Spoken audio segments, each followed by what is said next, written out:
Oke, selamat siang. Hari ini saya sudah berada di salah satu ruang yang mungkin bisa disebut salah satu ruang hidup. Karena di ruangan ini berbagai macam kehidupan, berbagai macam profesi orang silih datang berganti ya.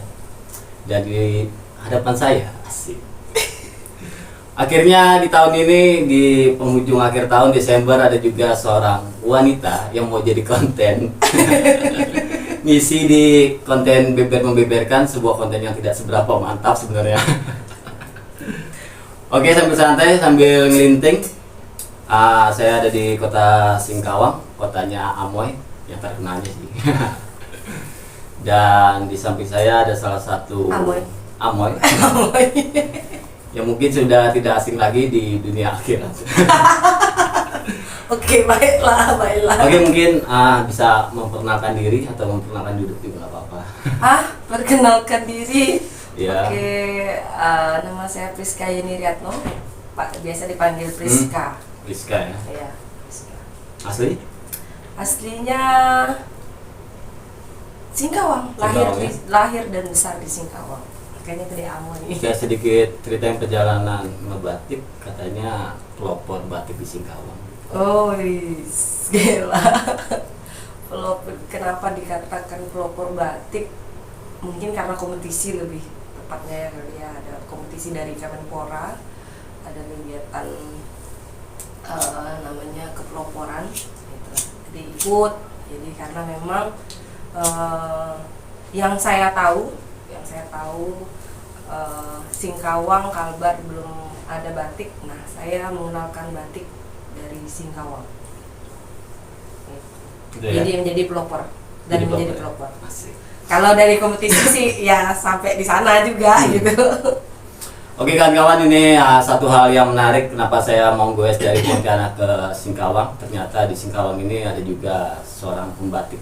Yang mungkin kalian lebih tahu batik itu lebih dominan di Pulau Jawa. Tapi di Singkawang ada. Nah, tadi IG-nya apa? Ada IG? Oh, ada dong. Priska_batik. Priska_ batik ya. Untuk galerinya ada? Oh, galerinya juga ada. Kote Batik? Singkawang. Kote Singkawang. YouTube? YouTube-nya Priska Yeni Riatno. Tuh Priska Batik. Priska Batik ya? Apa mas? Priska Batik. Oh, Priska Batik. Priska Batik. Oke, Priska Batik. TikTok belum buat. belum buat. Soalnya bukan zamannya kan. Tapi maksudnya pengen sih TikTokan, cuman belum ya. belum.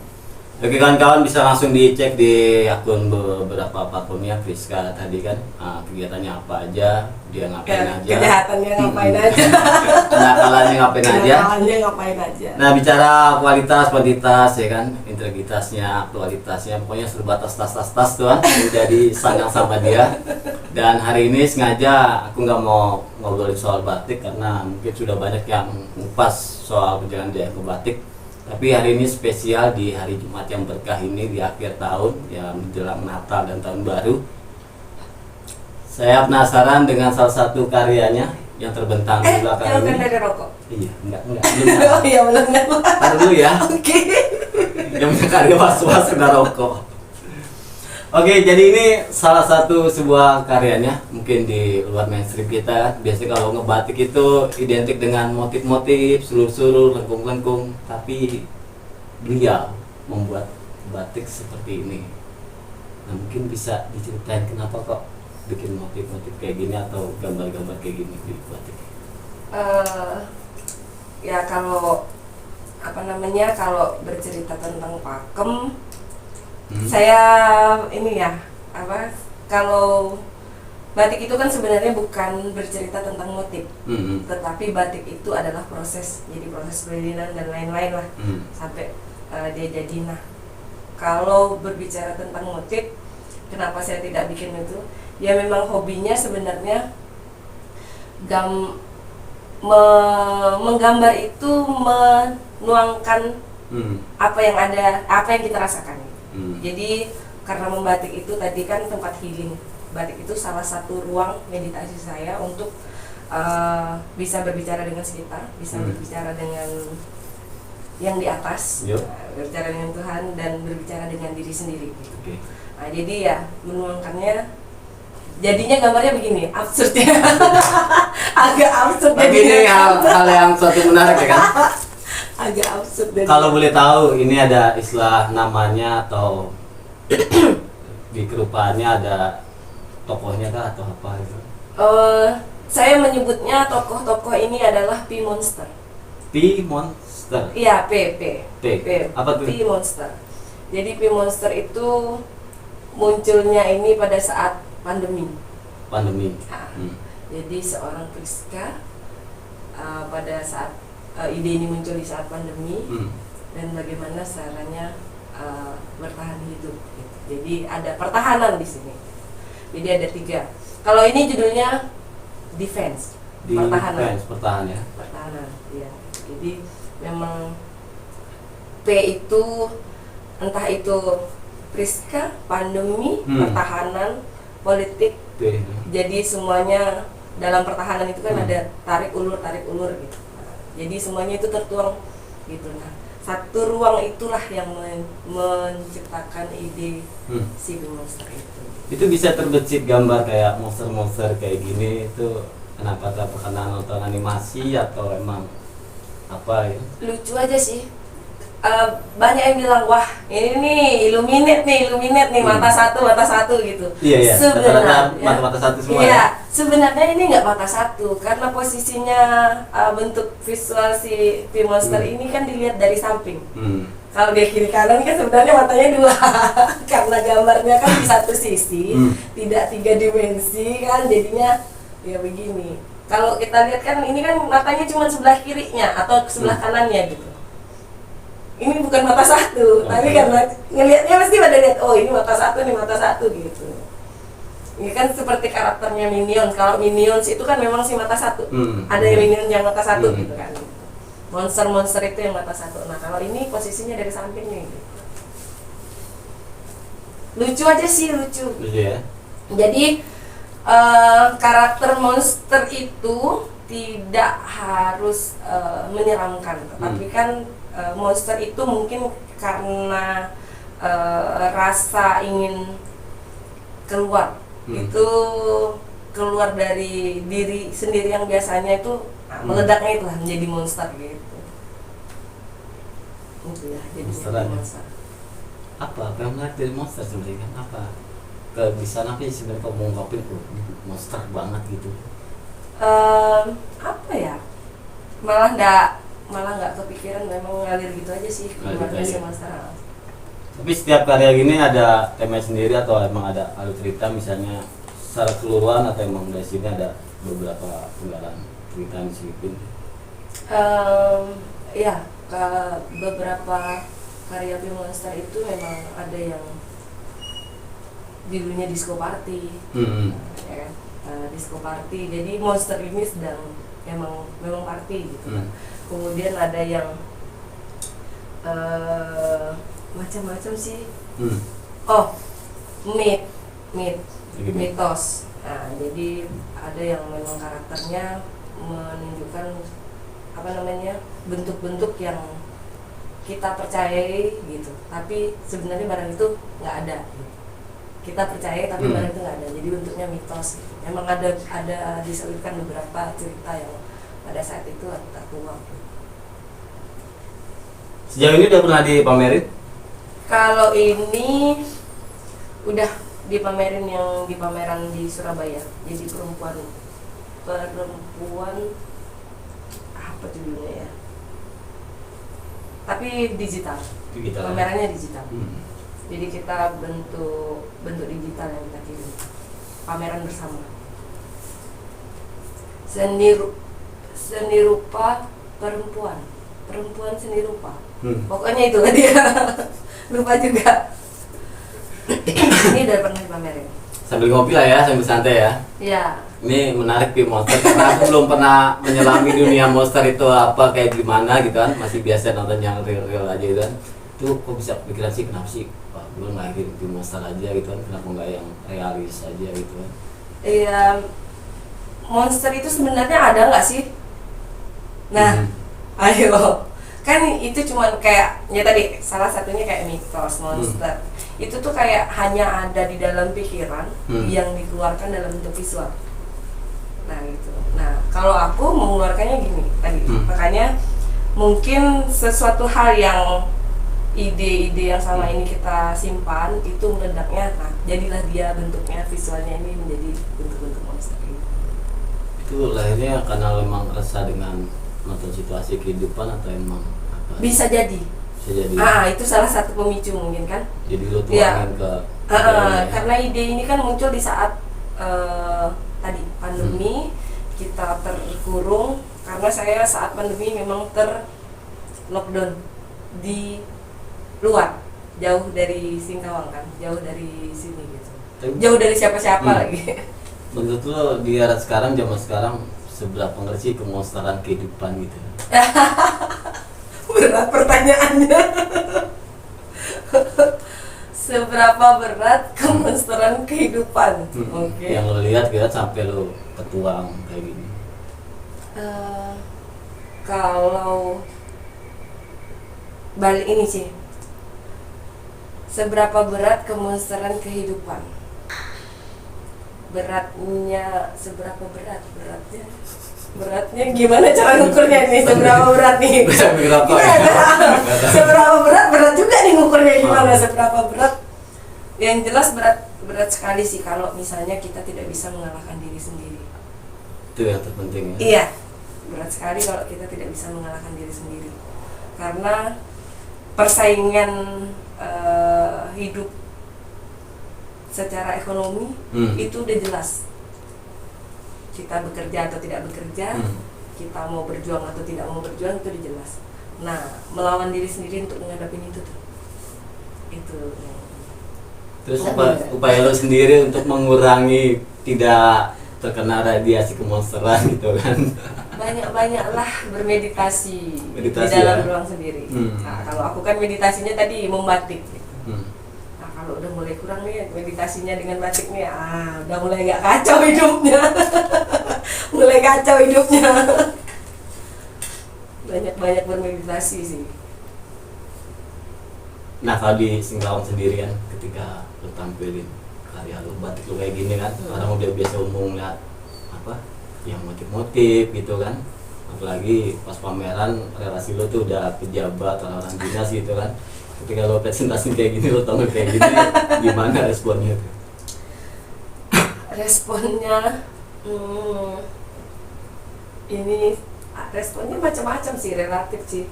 Kan udah pernah juga pameran di sini yang tidak memamerkan batik Singkawang yang kita buat gitu. Tapi aku udah memamerkan karya yang dengan bentuk seperti ini. Cuman memang pameran tunggal tuh belum. Jadi responnya kalau di pantaran umuran yang dewasa gitu mungkin biasa aja kali ya, kecuali mereka yang memang bergelut di seni rupa. Tapi aku sudah selalu mengambil hatinya anak-anak. Itu salah satu kesenangan buat aku. Jadi wah, kalau anak-anak yang ngeliat ini, wow, padahal mereka ngerti nggak sih apa yang aku buat ini gitu. Nah, hal ini kan nyikapin kan, apalagi di umum orang kan tahu batik itu ya motif, padahal batik itu kan sendiri itu sebuah proses di mana ada lilin, ada canting, ada kompor, ada malam. Iya. Kan lilinnya ke kain. Batik itu juga proses kan. Betul. Dan sekarang itu keluar dari motif-motif dan ngakhirin motif ini. Nah, untuk yakinin orang itu bahwa ini juga bagian dari proses batik gitu kan. Ada kontra gitu, ini bukan batik nih kayak gitu. Nah, lu nyikapin hal itu dan lu ngeliat untuk batik hari ini di Indonesia tuh kayak gimana? Karena memang dari dulu aku selalu mengkampanyekan edukasi bahwa batik itu bukan motif, tetapi batik itu proses. Nah, itu dia yang ya jangan pernah berhenti aja untuk mengkampanyekan itu gitu. Nah, terkait dengan motif yang aku bawakan ini, ya motif-motif ini tidak aku bawakan dalam pameran ke UMKM-an gitu kan. Tetapi pamerannya pameran karya gitu. Pameran seni rupa, aku bawanya motif-motif yang seperti ini. Dan selama ini belum ada juga yang menyangkal bahwa ini bukan batik sih. selama aku tetap kalau di pameran udah jelas tuh ada captionnya bahwa ini bahannya apa sih, dari apa pembuatannya, dan itu itu tidak, belum ada yang komplain gimana sih. Belum ada ya? Belum ada tuh, bingung mau komplainnya di mana. Komplainnya di mana mungkin bingung. Tapi sejauh ini lo bergerak udah berapa lama tadi? 2013 ya, sampai 2013 sekarang. sampai sekarang. Sejauh ini ada nggak sih yang main emang kayak gini juga masih di proses batik, tapi emang dia keluar dari apa, biasanya orang biasa main motif itu di batik kan, tapi dia emang keluar dari zona itu kan? Di Jawa, di Dongaji Ada juga ya? Di Dongaji. Jadi teman-teman sebenarnya mereka yang membukakan mata saya bahwa ayolah bersenang-senang dengan apa yang kamu senangi gitu kan.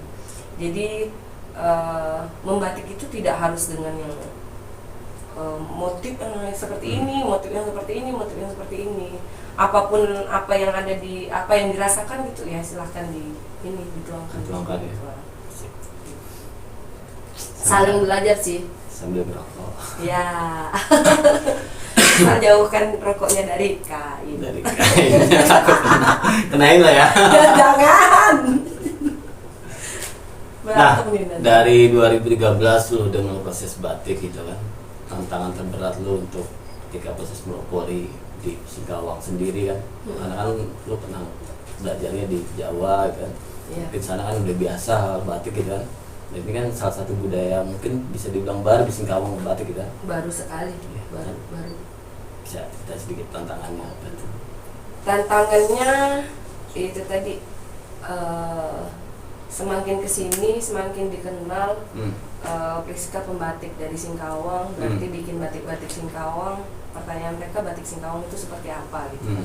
Nah, dari yang tadinya ini adalah sebuah hobi, itu pindah menjadi sebuah pekerjaan. Pekerjaan yang kalau udah namanya pekerjaan itu kan pasti punya kewajiban tuh. Jadi ada beban. Nah, beban ini kan berat nih gitu. Jadi ketika jadi hobi menjadi pekerjaan itu tantangan yang berat pertama. Ada pressure gitu ya. Iya, ada pressure. Aku harus buat motif Singkawang nih, aku harus ini. Nah, dan waktu untuk bermeditasi, untuk meluangkan rasa apa yang pengen aku gambarkan itu kan berkurang. Nah, meditasinya berkurang. Nah, itu jadi hidupnya kan jadi agak-agak absurd nih. Nah, aku harus balikin lagi nih gitu. Balikin lagi dari hobi menjadi pekerjaan aku balikin harus jadi hobi lagi. Jadi supaya dia menyenangkan lagi nih. Nah, bagaimana caranya? Aku harus regenerasi nih. Aku harus bentuk nih Priska-Priska lainnya untuk membuat batik. Untuk mencintai batik, bukan hanya membuat batik, dan bisa berhidup dari batik gitu. Kalau tidak bisa berhidup dari batik, otomatis orang nggak akan ini kan melakukan. Nah, membangun Priska-Priska lainnya ini yang agak lumayan berat juga gitu. Tetapi ya memang harus dilewatin supaya bisa balik lagi jadi hobi nih gitu. Cuman memang waktunya untuk mencari ruang di membatik ini udah mulai berkurang. Oke, ini menarik ya. Iya, diomongin gampang tapi kalau dilakuin gak gampang. Betul. Jadi juga pernah gue kesasar di batik ya kayak gitu juga. Sampai akhirnya ganti profesi. Oh iya, ganti profesi, betul provinsi ya. Nah, tadi menarik, dia tetap menjaga simbangannya untuk menjaga spiritnya di dunia batik. Dia sering melakukan meditasi. Nah, ini kan di era zaman now nih katanya kan. Terus proses meditasi lu tuh ngapain, gue tanya kan? Ngapain dan di mana gitu kan? Iya, ini betul. Singkawang lumayan rame dan kalangan dia anak-anak zaman now sibuk dengan gadget. Terus meditasi ngapain? Meditasinya tuh membatik aja. Kalau udah ngebatik, Serius lu meditasi ngebatik tapi? iya, meditasinya tuh ngebatik. Jadi makanya kalau membatik, kalau misalnya ada temen datang nih, ada tamu seperti Mas Tom datang nih, aku nggak bisa ngebatik. Karena apa? Udah menghilangkan konsentrasi. Karena ketika membatik itu kan pasti konsentrasi penuh. Walaupun udah handal nih, handal. Pas kalau mencanting udah bisa sambil ngobrol. Karena kan memang dulu belajarnya sama rame-rame nih sama para pembatik itu kan gitu.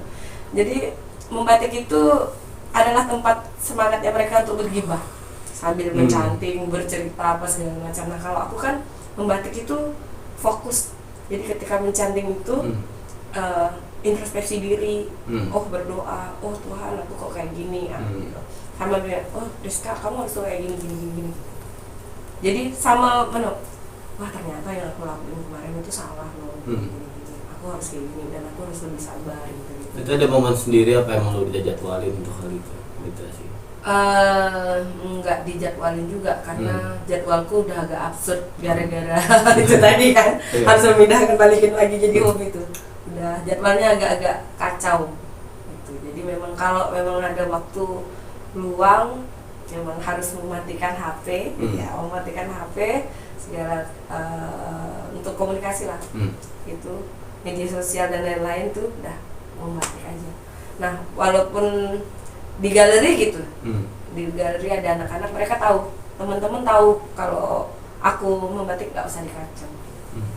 Berarti aku lagi pengen ruang sendiri gitu. Oke, menarik sekali, kayaknya singkat aja, kita nggak usah panjang-panjang kan. Panjang. Kalau teman-teman mau tahu nanti tinggal follow di platform yang dimiliki oleh Rizka. Nih sebelumnya selamat Natal dan tahun baru. Nah bicara tahun baru ini perubahan tahun 2003. Iya 2002 2003 ini udah tinggal preset nyampe lah ya. Iya benar. Nah harapan lu sendiri untuk batik Indonesia di tahun 2023 itu kayak gimana? Allah jauh kali ya, harus mikirkan Indonesia ini, mikirin negara nih berat. Ya masih kawan. Kembali pembatik tuh daripada diakui lagi. Iya benar. Tapi semakin diakui semakin laris kan. Iya benar.